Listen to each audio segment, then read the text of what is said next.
Des Moines, Iowa. We're counting down the hours till the caucus begins. They start around 7 o'clock, and according to the latest polls, the Texas Congressman Ron Paul has a very strong chance to take Iowa.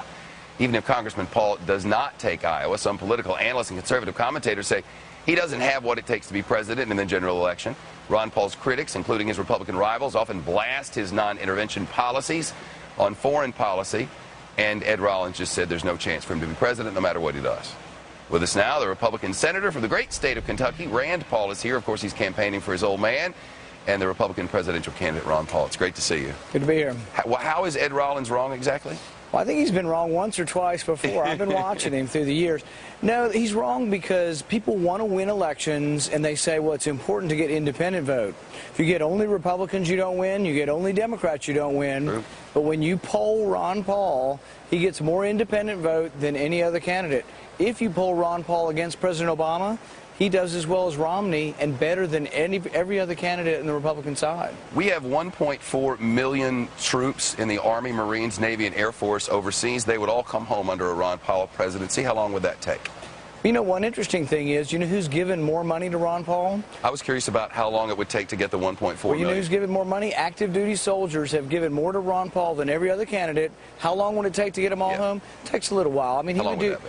Well, you do it in consultation with your generals, even leaving Afghanistan or leaving Iraq. The generals don't want to leave all those places. Well, no, you would instruct your generals that you are leaving, and then you would do it in a fashion that is not precipitous and would not endanger the country. So it would be done. But when you ask the American public, do you think we need to pay for Japan's defense? Do we need to pay for South Korea's defense? Do we need to be sending money to China? Yeah, so I think people are starting to consider what Ron Paul has to say on these issues. No doubt. Did you read Politico yesterday? Maybe. There was an article by Nicholas Wapshott. Did you read that one? You have to help me. Tell me which one. I will. It's the third paragraph. Paul's policies would mean turning back the clock 2 centuries to a time when the United States was a trading nation but otherwise blithely cut off from the world. It would mean an unregulated free market economy that Charles Dickens would have recognized, where big business would rule the roost. Most public services, including city governments, would be run by private companies. And the representative democracy, the U.S. system that libertarians deride as the tyranny of the majority, would be cut to a bare minimum, right? I would object to his characterization. Which part? Well, let's start with that big business would rule the roost. Interestingly, in the situation we have now, we have sort of a form of crony capitalism where the big banks get bailed out when they make bad decisions, the big car manufacturers get bailed out. So we have a system now where big government, through their big business, through their lobbyists, manipulates government to their own advantage, and who pays for it? The middle class. So I would say what we have now is crony capitalism. That's precisely what Ron Paul's opposed to. All health care would be brought back into check, and Medicare would be wound down. Should senior citizens, they need to go back to work to pay for their medicine? No, I think what we'd do is that most things would be done at the state level. The Constitution provides certain powers to the federal government. That's why we're having this big debate over Obamacare. Does the federal government have the right to tell you to buy insurance? Does the federal government have the obligation or power to provide health care? Or should it be done by the states and the localities?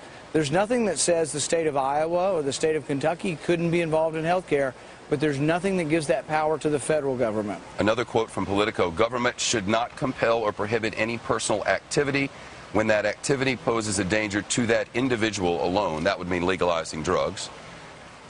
Politico asked, does that mean once again, we would have... once again, my dad talks about the states making the decision. I know, but from not necessarily saying that all drugs would be legal, but that states would make the decision. So if California wants to have medical marijuana, the federal government doesn't come in and tell them they can't have medical marijuana. For instance, that's a states' rights issue. If a live free or die state, for instance, chose not to regulate such a thing, then it would be okay under a Ron Paul presidency, in theory, to sell, let's say, as Politico puts it, cocaine and heroin over the counter. The federal government wouldn't be making the rules on most crime, and that's the way our founders intended it.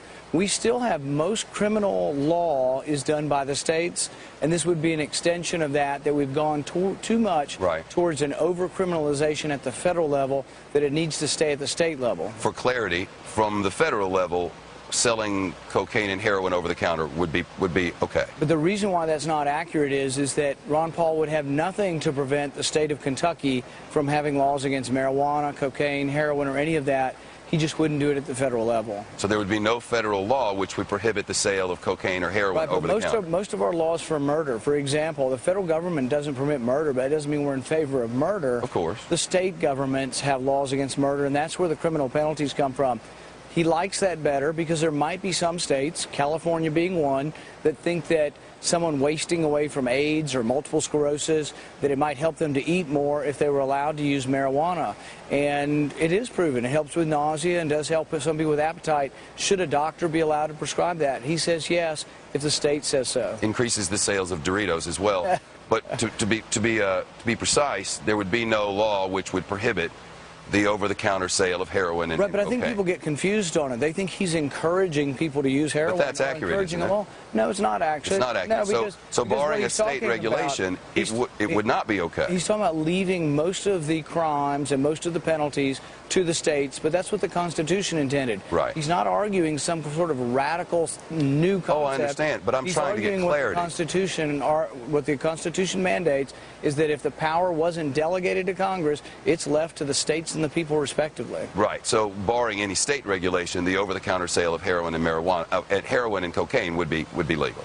Yeah, but it would be up to the states to make what the I'm saying is barring a state regulation. But it's not him making a decision on it. You see what I mean? I do. But I'm just trying to get clarity on that because I think the answer is yes. Well, but I think people imply that that means Ron Paul's in favor of heroin. I didn't imply anything. It was a simple question. Barring a state regulation that prohibits such a thing, the sale of heroin and cocaine over the counter would be legal. He would say that all crimes, murder, rape, incest, are best handled at the state level, and that's where most of them are. Got it. Busy day. Good luck. Thank you. Rand Paul, thanks so much.